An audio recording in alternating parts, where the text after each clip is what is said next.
High Brian, ফেসবুকে যারা new content creator আছেন তারা কিন্তু অনেকেই জানে না ফেসবুকের ফ্ল্যাগ কন্টেন্ট বা কপিরাইট কন্টেন্টগুলো কিভাবে চেক করতে হয় বা কিভাবে রিমুভ করতে হয়। তো কিভাবে ফেসবুকের এই ফ্ল্যাগ কন্টেন্ট বা কপিরাইট কন্টেন্টগুলো চেক করে কিভাবে রিমুভ করতে হয়, এই ভিডিওটি কন্টিনিউ করেন, একদম ইজিলি সমাধান পেয়ে যাবেন।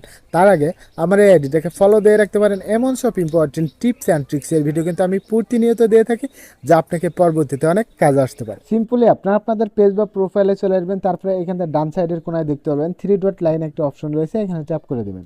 দেন এখান থেকে নিচে স্ক্রল করে দেখতে পারবেন হেল্প অ্যান্ড সাপোর্ট একটা অপশন আছে, এখানে ট্যাপ করে দেবেন। দেন এখান থেকে সাপোর্ট ইনবক্সে ট্যাপ করে দেবেন।